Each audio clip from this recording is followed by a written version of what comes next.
뉴욕 FK 국제공항은 언제나처럼 분주했습니다. 다양한 인종과 국적의 사람들이 서로 다른 목적지를 향해 바삐 움직였습니다. 출발 게이트 주변에는 명확한 두 개의 세계가 존재했습니다. 가죽 라운지, 의자와 조용한 분위기의 1등석 대기실, 그리고 그 맞은편의 좁은 의자와 소란스러운 이코노미석 대기실. 두 공간 사이에는 눈에 보이지 않는 선이 그어져 있었습니다. 김영숙 할머니는 그날 아침 파리행 1등석 탑승을 위해 공항에 도착했습니다. 80대인 그녀는 소박하지만 정갈한 차림새를 하고 있었습니다. 그녀의 하얀 머리카락은 단정하게 올려져 있었고 얼굴에는 세월의 흔적이 깊게 패어 있었지만 그 눈빛은 여전히 또렷했습니다. 영숙 할머니는 뚜렷한 한국어 억양의 영어를 구사했지만 목소리는 자신감이 묻어 있었습니다. 17번 게이트에 도착한 영숙 할머니는 1등석 탑승 카운터로 향했습니다. 몇몇 사람들은 호기심 어린 눈으로 할머니를 바라보았습니다. 아시아계 노인이 1등석 카운터로 향하는 모습이 그들에게는 다소 의외로 보였던 것입니다. 카운터에는 20대 후반으로 보이는 젊은 여성 직원 케이틀린이 서 있었습니다. 그녀는 영숙 할머니가 카운터에 다가오자 잠시 올려다보았다가 다시 컴퓨터 화면으로 시선을 돌렸습니다. 영숙 할머니가 바로 앞에 섰을 때 케이틀린은 잠시 그녀를 위아래로 훑어보았습니다. 그러곤 미소 없이 말했습니다. 이 줄은 1등석 승객 전용입니다. 영숙 할머니는 친절하게 미소를 지으며 1등석 탑승권을 내밀었습니다. 네, 티켓 여기 있습니다. 케이틀린은 탑승권을 흘끗 보고는 스캔하지 않았습니다. 대신 의심스러운 눈길로 다시 영숙 할머니를 바라보았습니다. 80대 동양인 할머니가 아무도 없이 혼자 1등석을 탄다는 게 믿기지 않는다는 눈빛이었습니다. 신분증을 보여주시겠어요? 보통 탑승권 스캔 과정에서 신분증을 요구하는 경우는 드물었습니다. 특히 1등석 승객들에게는 더욱 그랬습니다. 영숙 할머니는 이 점을 알고 있었지만 불평하지 않고 여권을 꺼내 건넸습니다. 케이틀린은 여권을 받아들고 페이지를 넘겨보았습니다. 그리고는 다시 영숙 할머니를 의심스럽게 바라보았습니다. 잠시만 기다려주세요. 케이틀린은 동료에게 뭔가를 속삭였습니다. 그러자 그 동료도 영숙 할머니를 힐끗 쳐다보았습니다. 영숙 할머니는 무표정한 얼굴로 침착하게 기다렸습니다. 주변에서 줄을 서던 다른 외국인들이 상황을 눈치채고 수군거리기 시작했습니다. 케이틀린은 여전히 여권과 탑승권을 확인하는 척하며 시간을 끌었습니다. 그리고는 마이크에 대고 작은 목소리로 말했습니다. 17번 게이트, 보안 요원 필요합니다. 영숙 할머니는 케이틀린의 행동을 조용히 지켜보았습니다. 그녀의 얼굴에는 분노나 당혹감이 아닌 평온함이 깃들어 있었습니다. 마치 이런 상황이 처음은 아니라는 듯한 표정이었습니다. 몇 분 후 제복을 입은 보안 요원이 카운터로 다가왔습니다. 그는 케이틀린과 짧게 대화를 나눈 뒤 영숙 할머니 쪽으로 걸어왔습니다. 부인, 무슨 문제가 있으신가요? 영숙 할머니는 여전히 침착하게 대답했습니다. 아니요, 문제는 없습니다. 파리행 비행기를 타려고 합니다. 제 탑승권은 여기 있어요. 보안 요원은 그녀의 탑승권과 여권을 다시 확인했습니다. 그리고는 표정을 찡그리며 말했습니다. 이 좌석은 1등석입니다. 예약을 1등석으로 하신 게 맞나요? 영숙 할머니의 눈빛이 잠시 날카로워졌지만 곧 다시 차분해졌습니다. 그녀는 소란을 일으키지 않기로 했습니다. 대신 조용히 핸드백에서 휴대폰을 꺼냈습니다. 잠시만요. 그녀는 전화번호를 눌렀습니다. 몇 초 후 누군가가 전화를 받았습니다. 제니퍼, 나 영숙이야. JFK 공항 게이트에 있는데 작은 문제가 생겼네요. 그녀의 목소리는 조용했지만 주변 사람들이 들을 수 있을 만큼 명확했습니다. 그래. 1등석 탑승권을 확인받는데 어려움이 있어요. 파리 음식문화 컨퍼런스 주최 측에 연락해서 내가 오늘 기조연설자라는 것을 확인해 주겠어요? 잠시 통화 속 상대방의 말을 듣던 영숙 할머니는 계속했습니다. 아, 그리고 뉴욕 주지사 부인에게도 다음 주 자선 행사 메뉴 변경은 내가 돌아오면 직접 상의하겠다고 전해줘요. 보안 요원과 케이틀린은 영숙 할머니의 대화를 듣고 서로 불안한 눈빛을 교환했습니다. 하지만 그들은 여전히 자리를 지키고 있었습니다. 영숙 할머니는 마지막으로 말했습니다. 그래요. 고마워요. 연락 주세요. 여기서 기다릴게요. 그리고 전화를 끊었습니다. 전화 통화 후 영숙 할머니는 다시 케이틀린을 향해 미소 지었습니다. 탑승 시간이 가까워지고 있는데 제 자리로 안내가 힘든 거죠? 케이틀린은 당황한 표정으로 컴퓨터 화면을 다시 확인했습니다. 그 순간 그녀의 헤드셋에서 무언가 들렸는지 그녀의 표정이 급격히 변했습니다. 공황 상태처럼 보였습니다. 불과 2분 후 정장을 갖춰 입은 남성이 빠른 걸음으로 카운터에 다가왔습니다. 그의 명찰에는 데이비드 콜린스, 터미널 매니저라고 적혀 있었습니다. 김영숙 님이신가요? 데이비드가 정중하게 물었습니다. 영숙 할머니는 고개를 끄덕였습니다. 죄송합니다. 오늘 이런 불편을 드리게 되어 정말 죄송합니다. 저희 직원의 실수였습니다. 바로 조치하도록 하겠습니다. 제가 직접 안내해 드리겠습니다. 데이비드는 영숙 할머니의 가방을 들려고 했지만 그녀는 웃으며 고개를 저었습니다. 괜찮아요. 내가 들 수 있어요. 케이틀린은 창백한 얼굴로 데이비드를 바라보았습니다. 데이비드는 그녀에게 나중에 이야기하자는 눈빛을 보냈습니다. 영숙 할머니는 데이비드의 안내를 따라 특별 통로로 향했습니다. 지나가면서 그녀는 케이틀린을 한 번 더 바라보았습니다. 그 눈빛에는 분노가 아닌 일종의 이해와 조용한 교훈이 담겨 있었습니다. 주변에 서 있던 승객들은 놀란 표정으로 이 상황을 지켜보았습니다. 데이비드는 영숙 할머니를 보딩 브릿지까지 안내했습니다. 그는 계속해서 사과했습니다. 정말 죄송합니다. 김 여사님, 저희 항공사는 이런 일이 다시는 발생하지 않도록 최선을 다하겠습니다. 본사에서도 연락을 받고 매우 당혹스러워하고 있습니다. 영숙 할머니는 부드럽게 웃으며 대답했습니다. 괜찮아요. 모든 사람은 실수를 합니다. 중요한 건 그 실수로부터 무엇을 배우느냐죠. 데이비드는 그녀의 말에 감동한 듯 잠시 말을 잊었습니다. 그리고는 고개를 숙이고 말했습니다. 감사합니다. 좋은 여행 되세요. 영숙 할머니는 비행기에 탑승했습니다. 승무원들은 그녀를 보자마자 특별한 대우를 했습니다. 분명 이미 상황을 전달받은 것 같았습니다. 김영숙님, 이쪽으로 모시겠습니다. 1A 좌석입니다. 1등석 객실은 넓고 안락했습니다. 영숙 할머니는 창가 자리에 앉았습니다.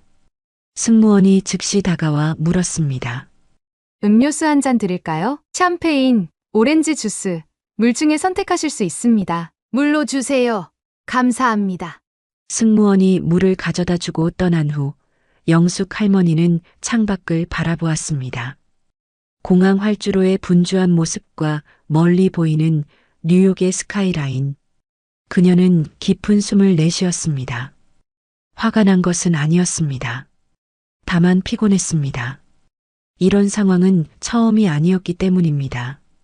영숙 할머니는 자신의 삶에서 이런 종류의 차별을 여러 번 경험했습니다. 젊었을 때는 분노했고 중년에는 실망했지만 이제 그녀는 올바른 대응 방법을 알게 됐습니다. 비행기가 이륙을 준비하는 동안 그녀는 이제 곧 파리에서 있을 컨퍼런스 연설에 대해 생각했습니다. 비행기의 엔진 소리가 점점 커졌습니다. 영숙 할머니는 안전벨트를 매고 앞으로의 여정을 준비했습니다. 그녀의 얼굴에는 평온한 미소가 어려 있었습니다. 비행기가 이륙하고 안정된 후 승무원들은 음료 서비스를 시작했습니다. 영숙 할머니는 창가에 앉아 구름 위로 펼쳐진 하늘의 아름다움을 감상했습니다. 공항에서의 불쾌한 경험은 점차 그녀의 마음에서 사라져 갔습니다.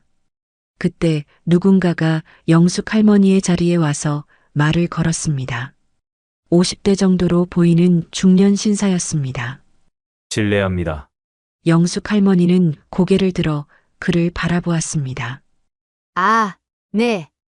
안녕하세요. 그는 안전벨트를 풀며 잠깐 영숙 할머니를 쳐다보았습니다. 그의 눈빛에는 호기심과 함께 약간의 망설임이 있는 듯 했습니다. 죄송합니다만 공항에서 있었던 일을 목격했습니다. 화가 나셨을 텐데 정말 침착하게 대처하셨네요. 영숙 할머니는 그를 향해 부드럽게 미소 지었습니다. 오래 살다 보면 그런 상황들에 익숙해집니다. 특히나 저 같은 동양인들은 자주 겪는 일이죠. 저는 로버트 앤더슨이라고 합니다. 신사가 자신을 소개했습니다. 그는 손을 내밀었고 영숙 할머니는 가볍게 그의 손을 잡았습니다. 김영숙입니다. 만나서 반갑습니다. 앤더슨 씨. 로버트는 계속해서 말했습니다. 보통 저는 비행 중에 다른 승객에게 말을 걸지 않는 편인데 오늘은 예외를 두어야 할 것 같았습니다. 그 젊은 직원의 태도는 정말 용납할 수 없었어요. 영숙 할머니는 차 한 모금을 마시고 대답했습니다. 세상에는 아직도 배울 것이 많은 사람들이 있습니다. 그들을 탓하기보다는 이해하려고 노력합니다. 로버트는 그녀의 대답에 감명받은 듯 고개를 끄덕였습니다. 정말 대단한 마음가짐이시네요. 많은 사람들이 그런 상황에서 화를 내거나 소란을 피웠을 텐데요. 화를 내는 것은 에너지 낭비일 뿐입니다. 영숙 할머니가 말했습니다.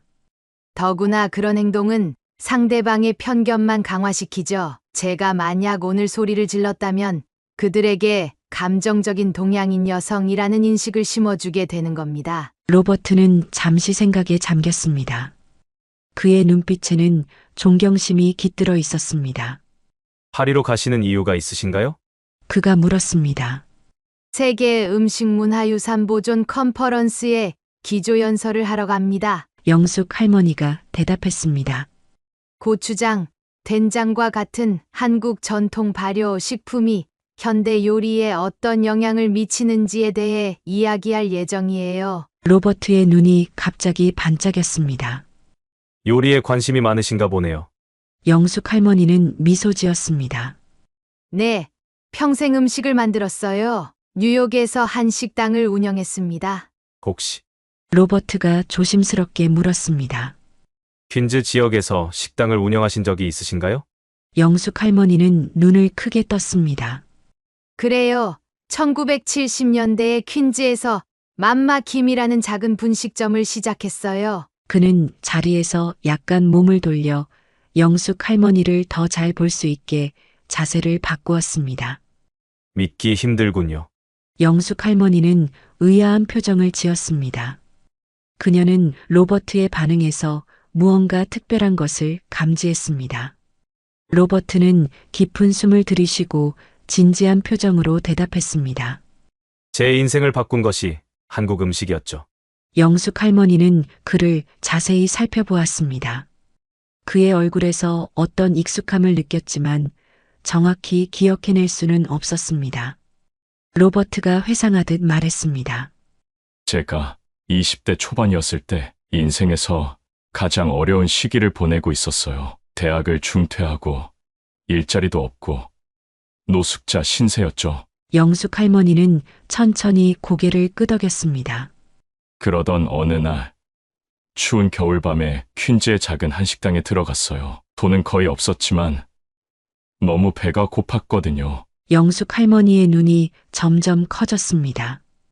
오래된 기억이 서서히 되살아나기 시작했습니다. 그곳의 주인이었던 한국인 여성은 제게 따뜻한 음식을 대접해 주었어요. 비빔밥이라고 했죠. 그리고 돈이 없다는 걸 알고도 뭐 어떠냐며 먹고 나서 설거지만 해주면 된다고 말했죠. 잠깐만요. 영숙 할머니가 말했습니다. 그녀의 목소리가 약간 떨렸습니다. 설마 그 식당이 맘마 김이었나요? 로버트는 감격스러운 표정으로 고개를 끄덕였습니다. 맞아요. 그리고 그 친절한 주인이 바로 당신입니다. 김 여사님, 영숙 할머니의 마음속에서 과거의 기억들이 물밀듯이 쏟아져 나왔습니다. 1970년대 중반 경제적으로 어려웠던 시기에 그녀의 작은 식당에 찾아온 여러 손님들 중에서도 특히 기억에 남는 젊은이가 있었습니다. 마른 체구에 초롱초롱한 눈빛을 가진 배고픈 청년이었습니다. 혹시 영숙 할머니가 물었습니다. 당신이 저희 가게에서 설거지를 도와주고 가게 뒷방에서 몇 주 동안 지냈던 그 청년인가요? 로버트의 눈에 눈물이 고였습니다. 네, 김 할머니, 제가 그 배고픈 청년 로버트입니다. 두 사람 사이에 잠시 침묵이 흘렀습니다. 40년이 넘는 세월을 뛰어넘어 재회한 순간 그들은 서로를 바라보며 말없이 미소 지었습니다. 영숙 할머니의 눈가에도 눈물이 맺혔습니다. 창밖으로 보이는 구름과 하늘의 모습이 서서히 변하기 시작했습니다. 마치 시간이 과거로 돌아가는 듯한 느낌이었습니다. 그들의 대화는 점차 과거의 기억으로 이어졌고 시간은 1953년 한국으로 거슬러 올라갔습니다. 1953년 여름 한국 전쟁이 휴전으로 끝난 지 얼마 되지 않은 작은 마을은 폐허가 되어 있었습니다. 무너진 집들과 불에 탁까맣게 변한 나무들 사이로 사람들이 삶의 흔적을 찾아 헤매고 있었습니다. 먼지가 자욱한 길 위로 미군 지프차 한 대가 천천히 지나갔고 아이들은 호기심 어린 눈으로 그 뒤를 따라갔습니다. 그 아이들 중에는 어린 영숙도 있었습니다. 단정하게 따은 머리와 낡았지만 깨끗한 옷차림을 한 그녀의 얼굴에는 또래보다 더 깊은 생각이 담겨 있었습니다. 영숙은 미군 부대 근처의 작은 오두막에 살았습니다. 부모님은 전쟁 중 모두 돌아가셨고 이모와 함께 살게 된 지 이제 2년이 되어가고 있었습니다. 영수가 빨리 와라 늦겠다. 이모의 목소리가 들렸습니다. 영숙의 이모인 최미자는 미군 부대에서 통역사로 일했습니다. 그녀는 일제강점기에 일본어를 배웠고 해방 후에는 독학으로 영어를 공부했습니다. 그런 언어 능력 덕분에 미군 부대에서 일할 수 있었고 그것이 영숙과 그녀의 유일한 생계수단이었습니다.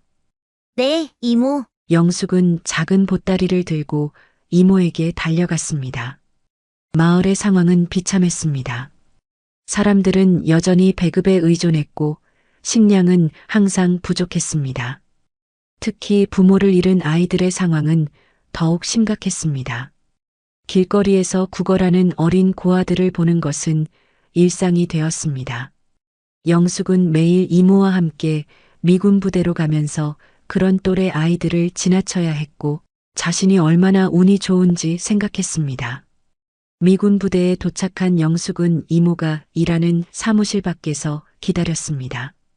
그녀는 주변의 미군들이 나누는 영어 대화를 열심히 듣고 있었습니다. 영숙은 이모처럼 언어에 재능이 있었고 이미 간단한 영어 대화를 이해할 수 있었습니다. 그날 오후 미자 이모는 평소보다 더 심각한 표정으로 사무실에서 나왔습니다. 그녀의 손에는 편지 한 통이 들려 있었습니다. 영수가 집에 가서 이야기하자. 이모는 영숙의 손을 잡고 말했습니다. 집으로 돌아오는 길에 이모는 조용했습니다. 작은 오두막에 도착해서야 그녀는 말을 꺼냈습니다. 영수가 이모가 미국으로 가게 되었어. 영숙은 놀란 눈으로 이모를 바라보았습니다. 미국이요? 응. 미군 부대에서 일하던 사람들 중 일부를 미국으로 데려간대. 통역사들과 그 가족들에게 기회를 주는 거야. 이모. 그럼 저는요? 영숙의 목소리가 떨렸습니다. 미자 이모는 영숙의 손을 꼭 잡았습니다. 물론 너도 같이 가야지. 너는 내 가족이잖아. 미국에 가면 더 나은 삶이 기다리고 있을 거야. 학교도 다니고 좋은 직업도 가질 수 있어. 영숙은 복잡한 감정에 휩싸였습니다. 고향을 떠난다는 두려움과 새로운 나라에 대한 기대가 교차했습니다.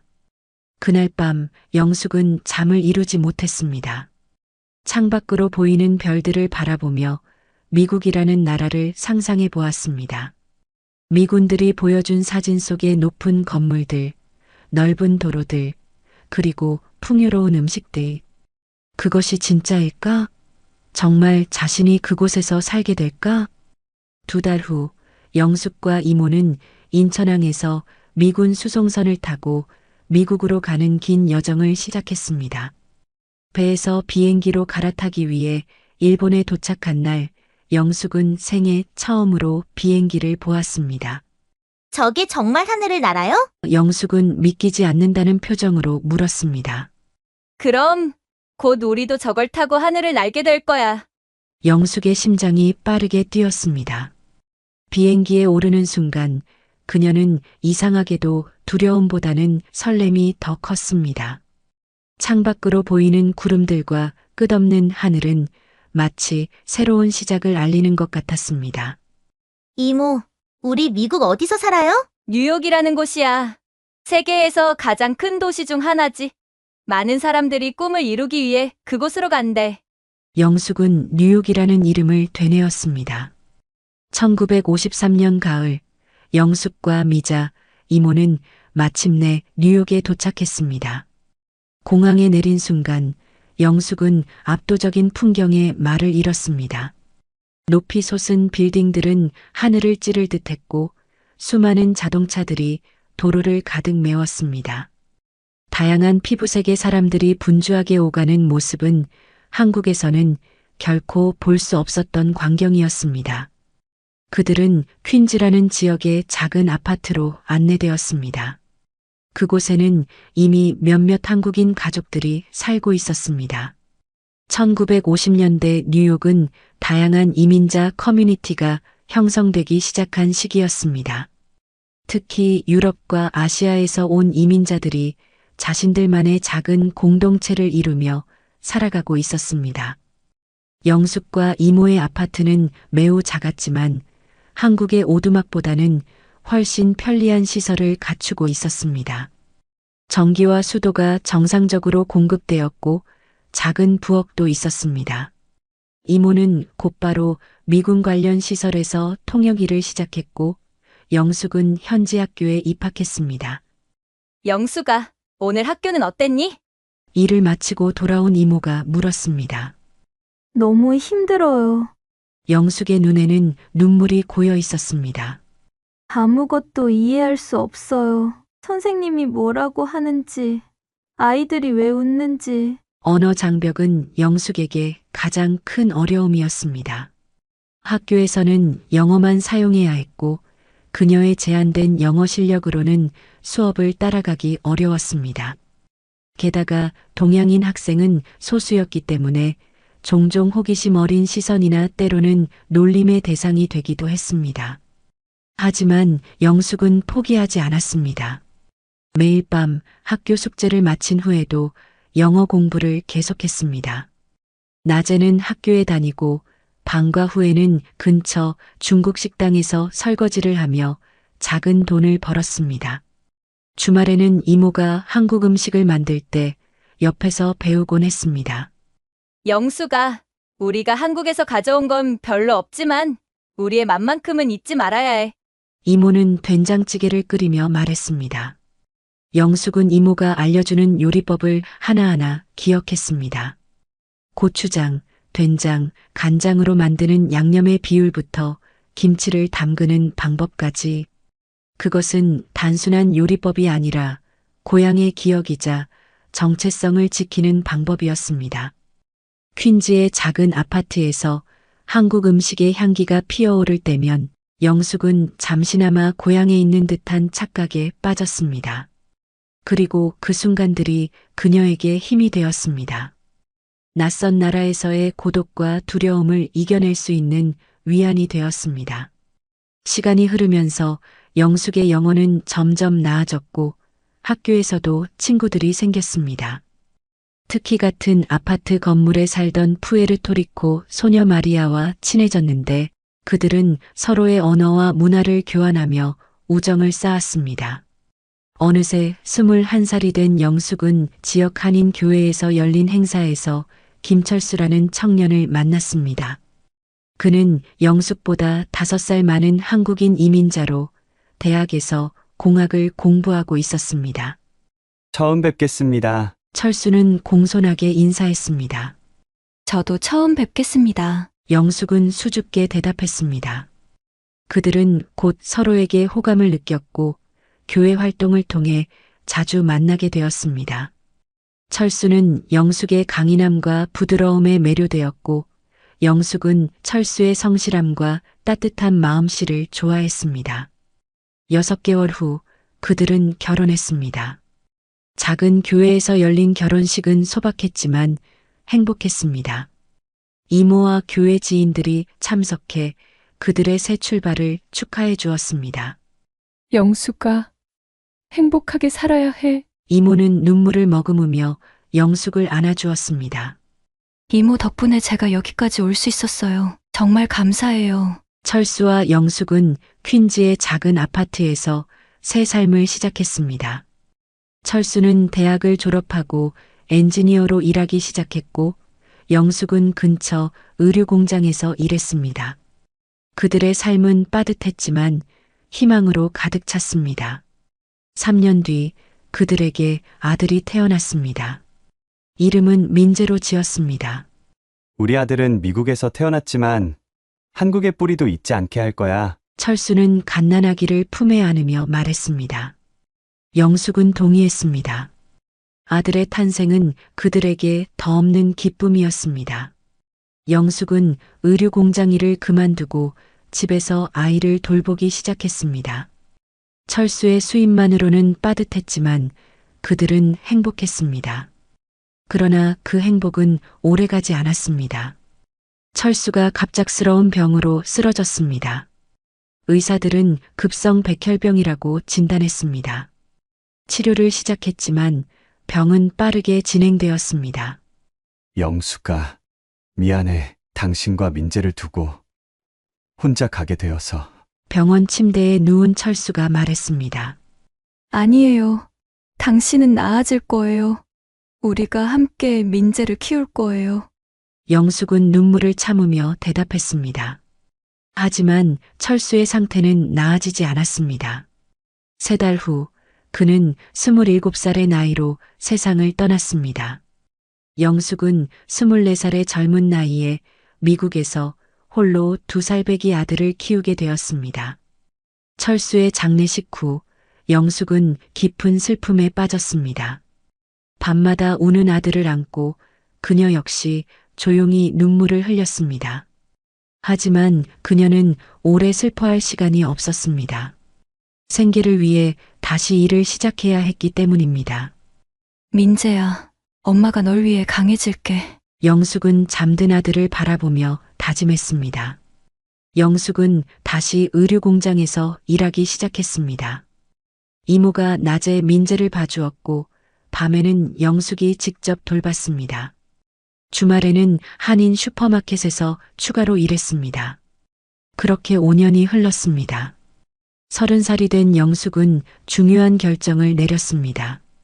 그동안 모은 돈으로 작은 식당을 열기로 한 것입니다. 이모, 한식당을 열려고요. 영숙이 말했습니다. 식당이라고? 힘들 텐데. 이모는 걱정스러운 표정을 지었습니다. 네, 알아요. 하지만 공장 일로는 민재에게 더 나은 미래를 줄 수 없어요. 제가 할 수 있는 일은 요리뿐이에요. 영숙은 퀸즈의 작은 상가에 자리를 얻었습니다. 임대료는 비쌌지만 한인들이 많이 사는 지역이었기 때문에 시작하기에 좋은 위치라고 생각했습니다. 가게 이름은 맘마김으로 정했습니다. 맘마는 이탈리아어로 엄마라는 뜻으로 이탈리아 음식점이 많은 뉴욕에서 친숙하게 다가갈 수 있는 이름이었습니다. 영숙이 식당을 오픈했던 1970년대 초반 뉴욕은 경제 위기와 범죄율 증가로 어려운 시기를 겪고 있었습니다. 많은 사업체들이 문을 닫았고 도시는 점차 쇠퇴의 길을 걸었습니다. 영숙의 식당 개업 시기는 최악이라고 할 수 있었습니다. 맘마김의 처음 며칠은 손님이 거의 없었습니다. 영숙은 걱정되었지만 포기하지 않았습니다.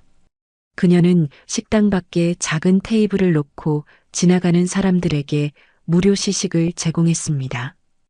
불고기, 김치, 잡채 등 한국의 대표적인 음식들을 작은 접시에 담아 나눠주었습니다. 이게 뭐예요? 한 미국인 여성이 김치를 맛보고 물었습니다. 김치라고 해요. 한국의 전통 발효 음식이에요. 맵지만 건강에 좋답니다. 영숙은 최선을 다해 영어로 설명했습니다. 그 이후 서서히 손님들이 늘어나기 시작했습니다. 처음에는 한인들이 주요 고객이었습니다. 그들은 고향의 맛을 그리워하며 맘마김을 찾았습니다. 하지만 점차 다른 인종의 손님들도 늘어났습니다. 특히 영숙의 김치와 된장찌개는 미국인 손님들 사이에서도 인기를 얻었습니다. 영숙은 어머니에게서 배운 요리법을 기본으로 하되 현지인들의 입맛에 맞게 약간의 변화를 주었습니다. 양념의 매운 정도를 조절하고 재료를 현지에서 구하기 쉬운 것으로 대체하기도 했습니다. 하지만 그녀는 항상 한국 음식의 본질을 지키려고 노력했습니다. 식당 운영은 결코 쉽지 않았습니다. 아침 일찍 시장에 가서 신선한 재료를 사고 하루 종일 요리하고 밤늦게까지 손님을 받았습니다. 그리고 그 모든 시간 동안 7살 민재는 식당 뒤편의 작은 방에서 숙제를 하거나 놀고 있었습니다. 엄마, 나도 도울게. 민재가 종종 말했습니다. 고마워. 우리 아들. 하지만 우리 민재는 공부에 집중해야 해. 영숙은 아들의 머리를 쓰다듬으며 대답했습니다. 식당 문을 연 지 6개월 후 영숙은 첫 번째 어려움에 직면했습니다. 근처에서 강도 사건이 빈번하게 발생했고 맘마김도 2번이나 강도를 당했습니다. 다행히 큰 피해는 없었지만 영숙은 불안에 시달렸습니다. 하지만 뜻밖의 도움이 찾아왔습니다. 지역 경찰관들이 점심시간에 자주 식당을 찾기 시작한 것입니다. 그들은 영숙의 음식을 좋아했고 자연스럽게 식당 주변의 치안이 좋아졌습니다. 시간이 흐르면서 맘마김은 퀸즈 지역의 작은 명소가 되었습니다. 한인 커뮤니티의 중심 장소이자 다양한 인종의 사람들이 모이는 곳이 되었습니다. 영숙은 손님 한 명 한 명을 가족처럼 대했고 그들의 이름과 선호하는 메뉴를 기억했습니다. 특히 민재가 학교에서 돌아오는 오후 시간에는 식당의 특별한 분위기가 감돌았습니다. 민재는 손님들에게 인사하고 때로는 영어를 잘하지 못하는 어머니를 위해 통역을 해주기도 했습니다. 우리 아들이 잘하면 의사가 될 거예요. 영숙은 자랑스럽게 손님들에게 말했습니다. 영숙은 힘든 시간 속에서도 희망을 잃지 않았습니다. 그녀의 작은 식당 맘마김은 단순한 사업이 아니었습니다. 그것은 아들에게 더 나은 미래를 주기 위한 그녀의 꿈이자 한국의 맛과 문화를 미국 사회에 소개하는 작은 창구였습니다. 그리고 그 꿈은 조금씩 현실이 되어가고 있었습니다. 1975년 겨울, 뉴욕은 경제 침체의 한가운데 있었습니다. 실업률은 치솟았고 많은 젊은이들이 일자리를 구하지 못한 채 거리를 배회했습니다. 특히 대학 중퇴생들의 상황은 더욱 심각했습니다. 학비 대출 부담은 있으나 학위는 없는 이들은 생존의 갈림길에 서 있었습니다. 그 추운 겨울날 맘마김의 문이 열리고 한 젊은이가 들어왔습니다. 20대 초반쯤 되어 보이는 그는 마른 체구의 초라한 옷차림이었습니다. 며칠 동안 면도를 하지 않은 듯했고 피로와 굶주림의 흔적이 얼굴에 역력했습니다. 그는 주머니를 뒤적이며 동전 몇 개를 꺼냈습니다. 저기, 이 돈으로 살 수 있는 음식이 있을까요? 그가 망설이며 물었습니다. 영숙은 그 젊은이를 자세히 살펴보았습니다. 그의 눈에는 절망과 함께 아직 꺼지지 않은 불꽃이 보였습니다. 그녀는 동전을 보지도 않고 미소를 지었습니다. 앉으세요. 오늘 특별 메뉴가 있어요. 젊은이는 잠시 망설이다가 창가 자리에 앉았습니다. 영숙은 부엌으로 들어가 따뜻한 된장찌개와 비빔밥, 그리고 몇 가지 반찬을 준비했습니다.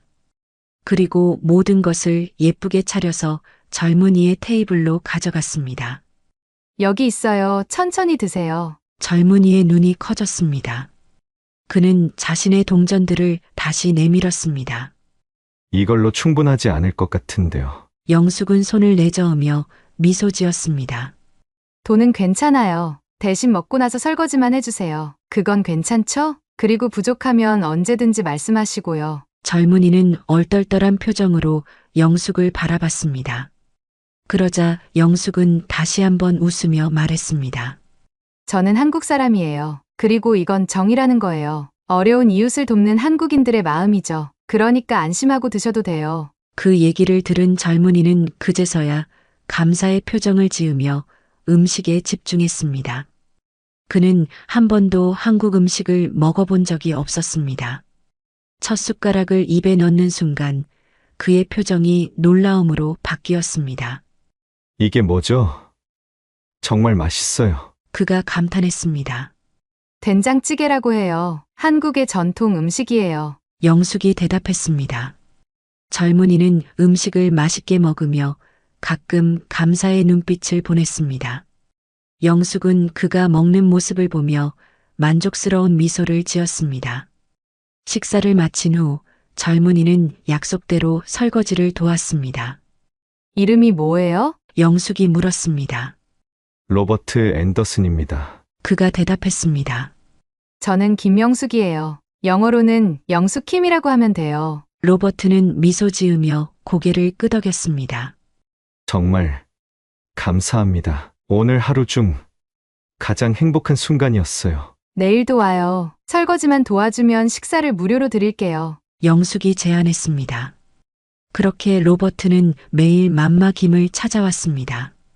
설거지뿐만 아니라 청소, 테이블 서빙, 심지어 간단한 수리까지 도왔습니다. 영숙은 점차 그의 이야기를 알게 되었습니다. 고아로 자란 로버트는 대학생이었지만 학비를 감당하지 못해 중퇴했고 일자리도 구하지 못해 거의 노숙자 신세가 되었다는 것을 알았습니다. 어느 날 밤 식당 문을 닫은 후 영숙은 로버트에게 물었습니다. 요즘 피곤해 보이시던데 어디서 자고 있어요? 로버트는 잠시 망설이다가 대답했습니다. 요즘은 지하철역에서요. 영숙의 마음이 아팠습니다. 그녀는 잠시 생각하더니 결정을 내렸습니다. 우리 식당 뒤에 작은 방이 있어요. 거기서 지내면 어때요? 로버트의 눈에 눈물이 고였습니다.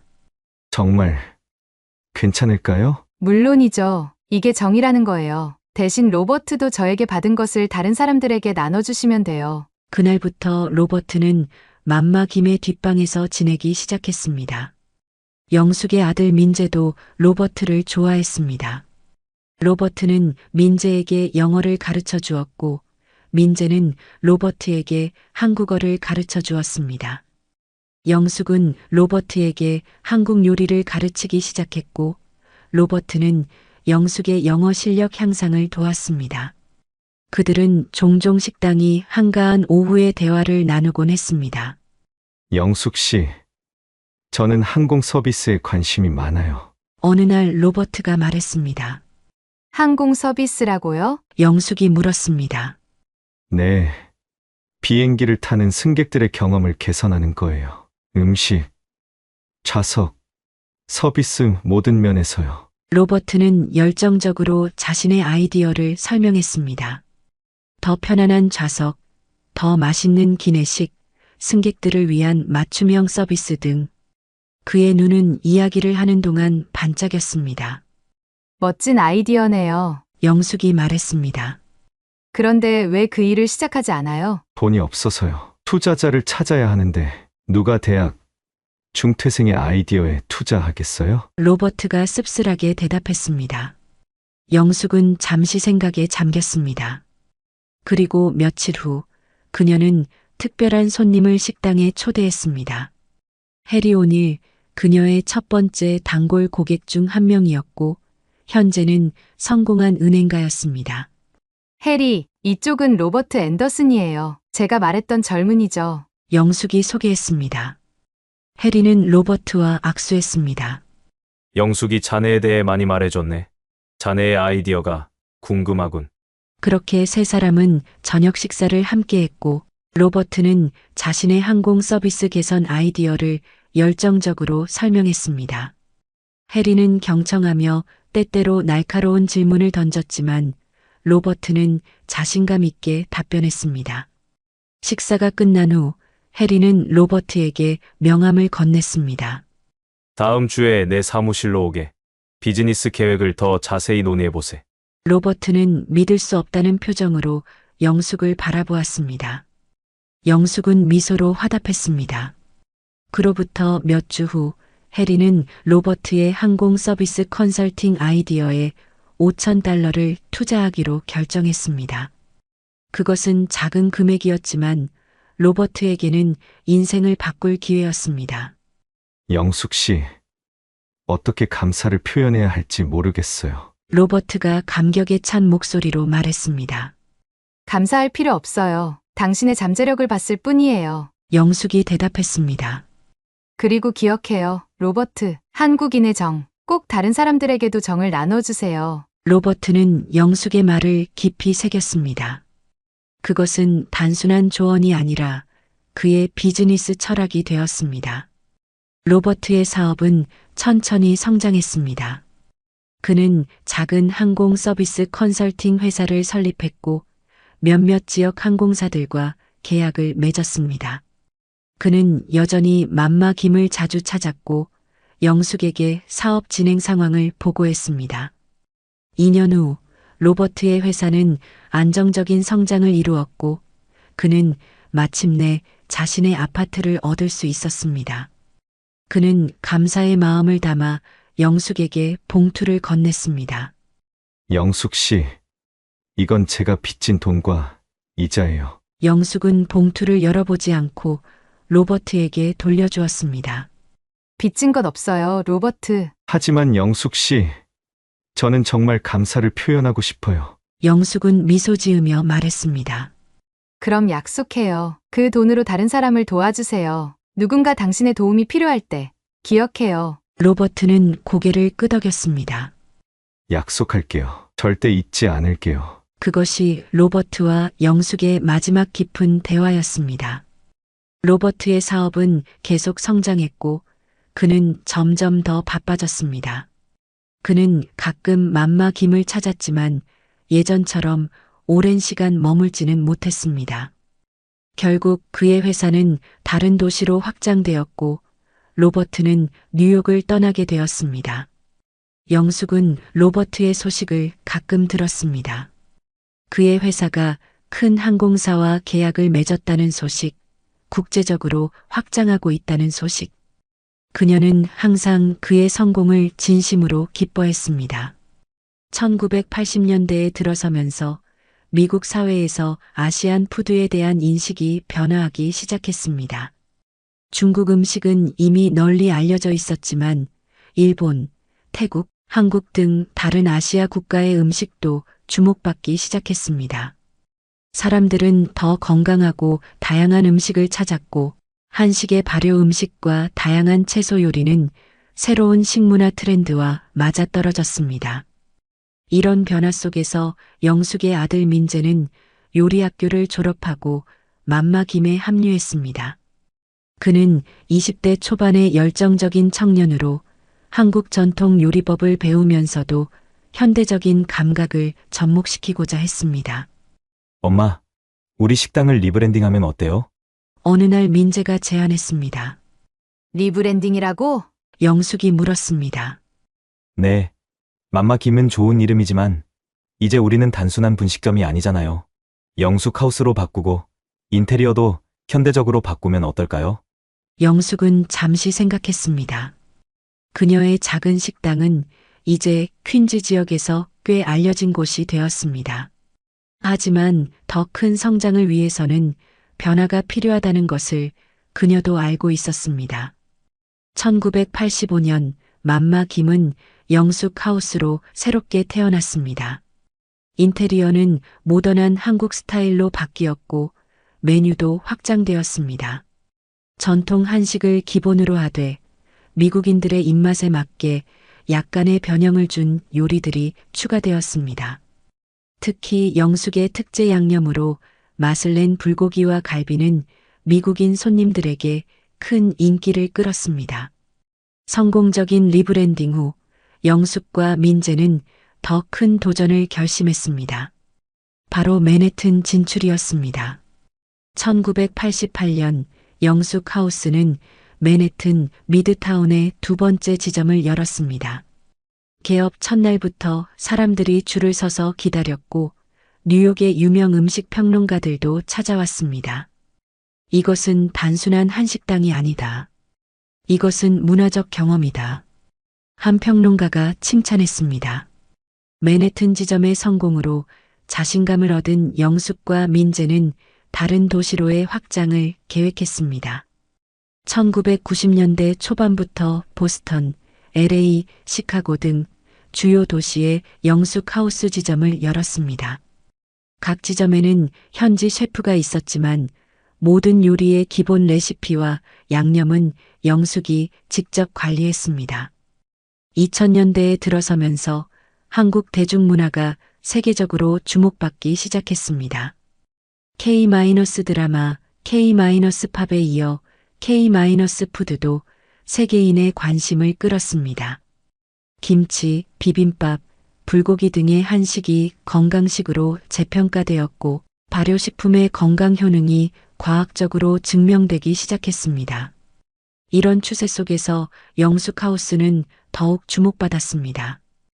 2005년 뉴욕타임스는 영숙을 미국 한식의 개척자로 소개하는 특별 기사를 실었습니다. 그 기사는 영숙의 이민 이야기부터 사업 성공까지 자세히 다루었고 많은 사람들에게 영감을 주었습니다. 영숙 김은 단순한 요리사가 아니다.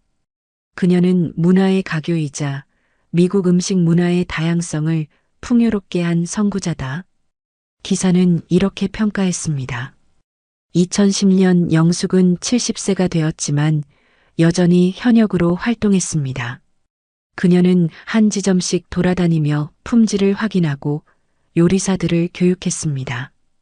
그리고 2015년 할머니의 부엌이라는 다큐멘터리 시리즈에서 영숙을 주인공으로 한 에피소드를 제작했습니다.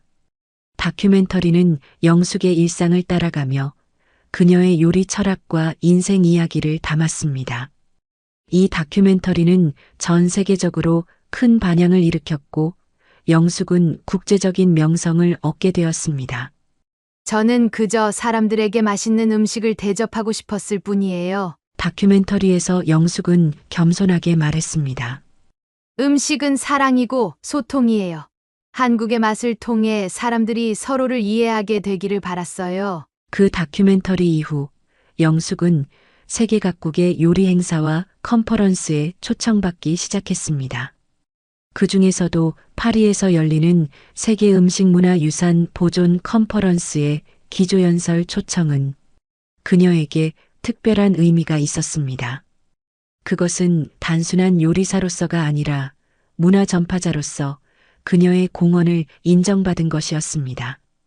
80대에 접어든 영숙은 이제 일상적인 식당 운영은 아들 민재와 손자 제이슨에게 맡기고 자신은 특별한 행사와 요리 클래스에 집중했습니다. 하지만 그녀의 열정은 여전히 식지 않았습니다. 그녀는 항상 새로운 도전을 찾았고 이번 파리 컨퍼런스 역시 그런 도전 중 하나였습니다. 할머니, JFK 공항으로 모셔다 드릴게요. 손자 제이슨이 말했습니다. 고마워, 제이슨. 하지만 나는 택시 타는 걸 좋아해. 떠나기 전 뉴욕의 마지막 풍경을 택에서 보고 싶어. 영숙이 미소 지으며 대답했습니다. 그렇게 영숙은 파리행 비행기를 타기 위해 JFK 국제공항으로 향한 것이고 그곳에서 오래 전 인연인 로버트를 만난 것입니다.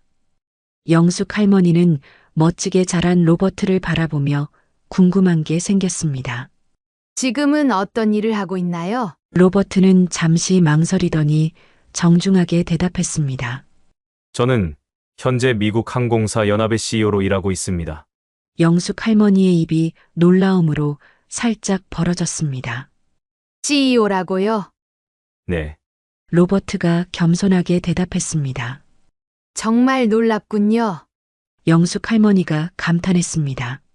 배고픈 청년이 이렇게 성공하다니 정말 자랑스러워요. 로버트. 로버트의 얼굴에는 진심 어린 감사의 표정이 번졌습니다. 그는 잠시 주위를 둘러본 후 목소리를 낮추어 말했습니다. 사실 오늘 제가 이 비행기에 탄 것은 우연이 아닙니다. 영숙 할머니는 의아한 표정으로 그를 바라보았습니다. 무슨 뜻인가요? 저는 비밀 손님 프로그램의 일환으로 이 비행기에 탑승했습니다. 저희 항공사 연합에서는 서비스 품질을 직접 점검하기 위해 고위 임원들이 정기적으로 신분을 숨기고 일반 승객으로 비행기를 이용합니다. 영숙 할머니의 눈이 커졌습니다. 그럼 공항에서 있었던 일도 네. 로버트가 고개를 끄덕였습니다. 모두 지켜보고 있었습니다. 사실 할머니가 전화를 걸었을 때 저도 이미 상황 해결을 위해 움직이고 있었어요. 하지만 할머니가 차분히 대응하시는 것을 보고 오히려 제가 나서지 않는 것이 좋다고 판단했죠. 그 직원의 행동은 모두 기록되었고 적절한 조치가 취해질 겁니다. 영숙 할머니는 깊은 숨을 내쉬었습니다. 그런 조치가 꼭 필요할까요? 그저 교육이 부족했던 것 같은데. 로버트는 진지한 표정으로 대답했습니다. 할머니의 너그러운 마음씨는 여전하시군요. 하지만 그런 행동은 용납될 수 없습니다. 그때 에밀리 승무원이 음료 카트를 밀고 다가왔습니다. 음료 드릴까요? 로버트는 미소 지으며 대답했습니다. 레드와인 부탁합니다. 그리고 영숙 할머니를 향해 눈짓했습니다. 와인 한 잔 어떠세요? 영숙 할머니는 미소로 답했습니다. 괜찮아요. 전 차로 충분합니다. 에밀리가 로버트에게 와인을 건네고 떠난 후 두 사람의 대화는 계속되었습니다. 로버트는 와인 잔을 들어 올리며 말했습니다. 할머니의 건강과 우리의 재회를 위해. 영숙 할머니는 차 잔을 들어 그의 와인 잔에 가볍게 부딪혔습니다. 로버트, 당신과 이야기하느라 시간 가는 줄 몰랐네요. 영숙 할머니가 창밖을 바라보며 말했습니다. 로버트가 시계를 확인했습니다. 거의 4시간이 지났네요. 이륙한 직후부터 지금까지 계속 이야기했던 거예요. 영숙 할머니가 놀라워했습니다. 40년의 세월을 뛰어넘어 다시 만난 두 사람은 비행기가 파리를 향해 날아가는 동안 음식과 인생에 대한 이야기를 나누며 시간을 보냈습니다. 파리 샤를 드골 공항은 현대적인 건축미와 프랑스 특유의 세련된 분위기가 조화를 이루고 있었습니다. 비행기가 활주로에 부드럽게 착륙했고 승객들은 안전벨트를 풀기 시작했습니다. 영숙 할머니는 창밖으로 프랑스의 하늘을 바라보았습니다. 80대의 나이에 파리를 방문하는 것은 그녀에게도 특별한 경험이었습니다. 파리에 오신 것을 환영합니다. 김 여사님. 로버트가 옆에서 말했습니다. 컨퍼런스에서 큰 성공을 거두시길 바랍니다. 영숙 할머니는 미소 지었습니다.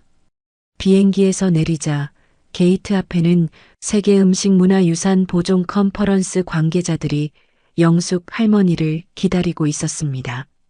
3명의 젊은 직원들이 웰컴 미스킴이라고 쓰인 팻말을 들고 서 있었습니다. 김영숙님, 중간에 선 프랑스 여성이 환하게 웃으며 앞으로 나섰습니다. 저는 클레어 뒤부아 컨퍼런스 조직위원회 멤버입니다. 파리에 오신 것을 진심으로 환영합니다. 영숙 할머니는 정중하게 고개를 숙여 인사했습니다. 초대해 주셔서 감사합니다. 모든 인사가 끝나고 영숙 할머니는 로버트에게 작별 인사를 하기 위해 돌아섰습니다. 로버트, 정말 좋은 시간이었어요. 그녀가 따뜻하게 말했습니다. 로버트는 영숙 할머니의 두 손을 잡았습니다. 꿈만 같은 시간이었습니다. 뉴욕으로 돌아가실 때 또 같은 비행기를 탔으면 좋겠네요. 영숙 할머니는 미소 지었습니다. 저도 그랬으면 좋겠네요. 잘 가요, 로버트. 두 사람은 포옹으로 작별 인사를 나누었습니다. 영숙 할머니는 컨퍼런스 관계자들과 함께 공항을 떠났고 로버트는 그녀가 사라질 때까지 손을 흔들었습니다. 다음 날 아침 세계 음식문화유산 보존 컨퍼런스가 파리 시내 중심의 웅장한 회의장에서 시작되었습니다. 세계 각국에서 온 요리사, 식품 전문가, 문화학자, 정부 관계자 등 500명 이상이 참석했습니다. 컨퍼런스의 주제는 전통 음식의 보존과 현대적 계승이었고 영숙 할머니는 첫째 날 기조연설자로 선정되었습니다. 회의장 무대 위에 서서 영숙 할머니는 잠시 청중을 바라보았습니다. 그녀는 평생 주방에서 일했고 이렇게 많은 사람들 앞에서 연설하는 것은 익숙하지 않았습니다. 하지만 그녀의 눈빛은 확신에 차 있었습니다. 안녕하세요. 저는 김영숙입니다. 그녀는 천천히 또렷한 목소리로 말했습니다. 저는 요리사이자 이민자이며 누군가의 어머니이고 누군가의 할머니입니다. 영숙 할머니는 자신의 이야기로 연설을 시작했습니다. 한국 전쟁 이후 15세의 나이로 미국에 건너간 이야기, 낯선 땅에서 언어와 문화적 장벽에 부딪힌 이야기, 그리고 음식을 통해 자신의 정체성을 지키고 다른 사람들과 소통했던 이야기를 나누었습니다. 저에게 한국 음식을 만드는 것은 단순한 생계수단이 아니었습니다. 그것은 고향과의 연결고리였고 제 정체성을 지키는 방법이었습니다. 그녀의 목소리에는 감정이 담겨 있었습니다. 그녀는 45분간의 연설을 다음과 같은 말로 마무리했습니다. 음식이 있다면 우리는 국경과 언어의 장벽을 넘어 서로를 이해할 수 있습니다. 저는 여러분 모두가 자신의 나라의 음식 유산을 소중히 여기고 다음 세대에게 전달하는 역할을 해주시기를 부탁드립니다. 감사합니다. 청중들은 일제히 기립박수를 보냈습니다. 영숙 할머니의 진정성 있는 메시지가 많은 이들의 마음을 움직인 것이었습니다. 연설이 끝나고 영숙 할머니는 특별 시연을 진행했습니다. 그녀는 직접 30년간 숙성시킨 된장과 고추장을 가져와 전통 발효 음식을 시연했습니다. 그녀가 준비한 작은 시식 테이블 앞에는 긴 줄이 형성되었고 세계 각국의 셰프들과 음식 전문가들이 한국 전통 발효식품의 깊은 맛에 감탄했습니다. 이 깊은 감칠맛은 놀랍습니다. 프랑스의 유명 셰프 피에르 가르니에가 된장찌개를 맛본 후 감탄했습니다. 이게 발효의 마법이군요. 영숙 할머니는 겸손하게 미소 지으며 질문에 답하고 조리 방법을 설명했습니다. 그렇게 일주일이 지나고 영숙 할머니는 뉴욕으로 돌아가기 위해 파리 호텔방에서 짐을 꾸리고 있었습니다. 창밖으로는 에펠탑이 보였고 파리의 아름다운 저녁 하늘이 펼쳐져 있었습니다. 그녀는 잠시 창가에 서서 지난 한 주를 돌아보았습니다. 컨퍼런스는 예상보다 훨씬 성공적이었습니다. 그녀의 연설과 시연은 많은 언론의 주목을 받았고 여러 나라의 요리학교와 문화기관에서 초청 제안이 쏟아졌습니다. 이모도 이런 날이 올 거라고는 상상도 못했겠지? 영숙 할머니는 혼잣말로 중얼거렸습니다. 그녀는 자신을 미국으로 데려온 이모를 떠올렸습니다. 그 용기 있는 결정이 없었다면 지금의 그녀는 존재하지 않았을 것입니다. 일주일간의 컨퍼런스 일정을 마친 영숙 할머니는 뉴욕으로 돌아가기 위해 샤를 드골 공항에 도착했습니다. 호텔 차량이 공항 입구에 멈추자 공항 직원 한 명이 다가와 정중하게 인사했습니다. 김영숙님, 환영합니다. 제가 체크인을 도와드리겠습니다. 영숙 할머니는 의아한 표정으로 그를 바라보았습니다. 그녀는 이런 대우를 누군가에게 요청한 적이 없었습니다. 감사합니다만 어떻게 제 이름을 아셨나요? 직원은 미소 지으며 대답했습니다. 공항 측에서 미리 안내를 해줬습니다. 오늘 귀하의 탑승을 돕기 위해 대기하고 있었습니다. 그녀는 영숙 할머니의 가방을 받아들고 전용 체크인 카운터로 안내했습니다. 그곳에서 또 다른 직원이 환한 미소로 그녀를 맞이했습니다. 김영숙님, 오늘 저희 항공편을 이용해 주셔서 감사합니다. 체크인을 신속히 도와드리겠습니다. 체크인을 마친 후 직원은 영숙 할머니를 VIP 라운지로 안내했습니다. 라운지에 들어서자 우아한 공간에 고급 다과가 준비되어 있었고 안락한 좌석들이 마련되어 있었습니다. 영숙 할머니가 자리에 앉자 여성 매니저가 다가왔습니다. 그녀는 정중한 표정으로 고개를 숙였습니다. 김영숙님, 제 이름은 소피 뒤란입니다. 저희 항공사의 고객 서비스 담당 매니저입니다. 뉴욕 JFK 공항에서 있었던 불미스러운 일에 대해 진심으로 사과드립니다. 영숙 할머니는 놀란 표정을 감추지 못했습니다. JFK에서 있었던 일을 어떻게 아시죠? 소피는 조심스럽게 대답했습니다. 로버트 앤더슨, 저희 CEO께서 직접 연락하셨습니다. 그 일 이후 저희 항공사는 즉각적인 조치를 취했습니다. 케이틀린 직원은 해고되었고 모든 직원들이 재교육을 받고 있습니다. 해고라니. 그렇게까지 안 하셔도. 영숙 할머니가 걱정스럽게 물었습니다. 소피는 고개를 저었습니다. 그녀의 행동은 저희 항공사의 가치와 완전히 배치되는 것이었습니다. 하지만 걱정 마세요. 그녀는 퇴직금을 받았고 재교육 프로그램에 참여할 기회도 제공받았습니다. 영숙 할머니는 안도의 한숨을 내쉬었습니다. 그녀는 누구의 생계도 위협하고 싶지 않았습니다. 1시간 후 탑승 시간이 되었고 영숙 할머니는 다른 VIP 승객들보다 먼저 탑승할 수 있도록 안내받았습니다.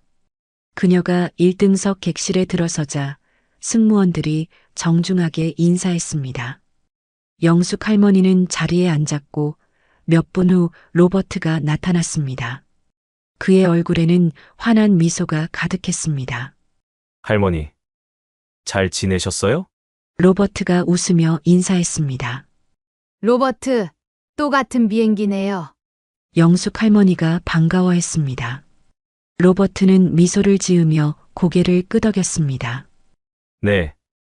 사실 제가 같은 비행기를 예약했어요. 할머니를 다시 뉴욕까지 모시고 싶었거든요. 당신 덕분에 공항에서 VIP 대우를 받았어요. 고마워요. 영숙 할머니가 말했습니다.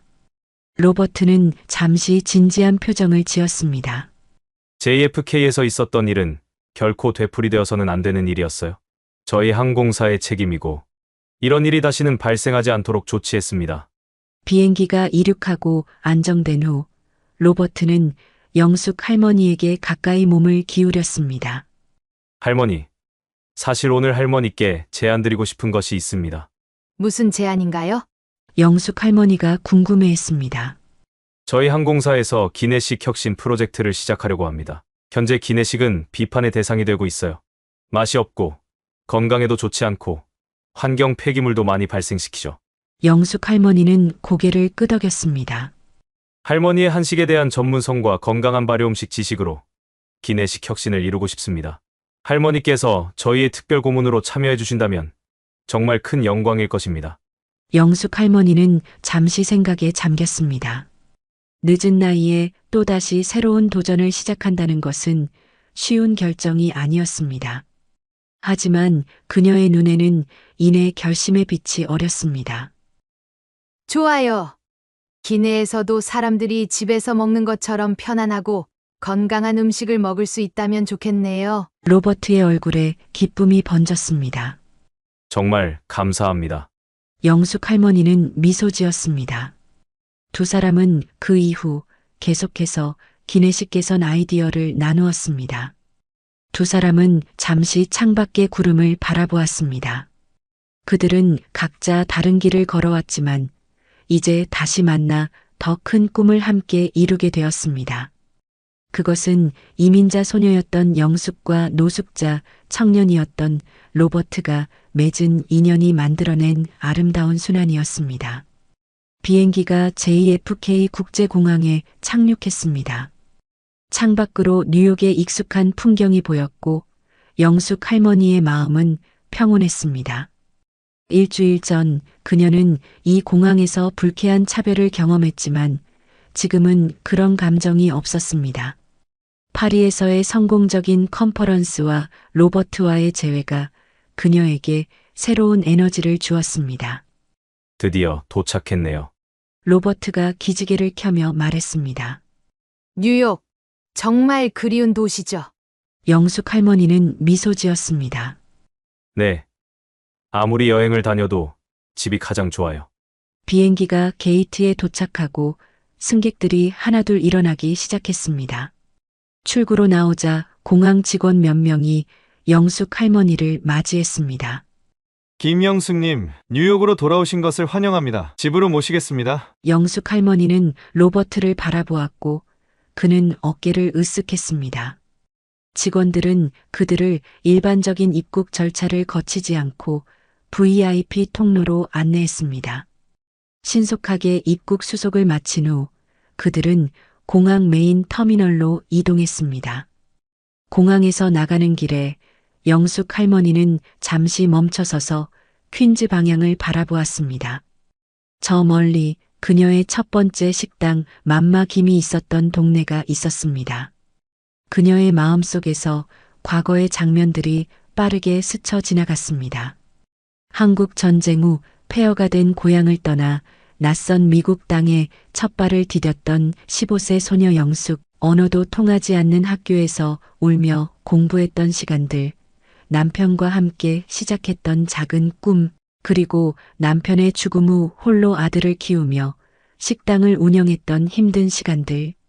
배고픈 젊은이 로버트에게 음식과 잠자리를 제공했던 날, 식당이 강도를 당했을 때 도움을 준 동네 경찰관들, 첫 번째 맨해튼 지점을 열었을 때의 설렘, 아들 민재가 요리학교를 졸업하고 식당에 합류했을 때의 자부심, 그리고 방송과 책을 통해 한식을 세계에 알리게 된 황혼기의 보람. 영숙 할머니의 인생은 전쟁 고아에서 이민자로, 그리고 이제는 세계적인 문화대사가 되기까지의 놀라운 여정이었습니다. 그 모든 어려움과 도전, 그리고 작은 승리들이 지금의 그녀를 만들었습니다. 할머니, 괜찮으세요? 로버트가 조심스럽게 물었습니다. 영숙 할머니는 깊은 생각에서 돌아와 미소 지었습니다. 그녀의 눈에는 평온함과 지혜가 깃들어 있었습니다. 네, 괜찮아요. 지금까지 살아온 길을 생각하고 있었어요. 할머니는 멋진 인생을 살아오셨습니다. 로버트가 말했습니다. 그들은 공항을 나와 집으로 가는 리무진을 탔습니다. 영숙 할머니는 창밖으로 뉴욕의 활기찬 모습을 바라보았습니다.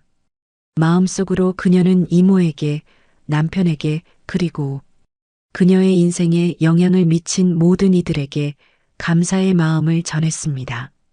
리무진이 퀸즈를 향해 달리는 동안 영숙 할머니의 얼굴에는 겸손한 미소가 어려 있었습니다. 집에 도착하면 맛있는 된장찌개 한 그릇 끓여드릴게요, 로버트. 영숙 할머니가 말했습니다. 드디어 세상에서 가장 맛있는 된장찌개를 맛볼 수 있는 건가요? 로버트가 미소 지으며 대답했습니다. 영숙 할머니는 따뜻하게 웃었습니다. 음식은 여전히 그녀가 사랑과 감사를 표현하는 가장 좋은 방법이었습니다. 그리고 그것은 앞으로도 변하지 않을 것이었습니다.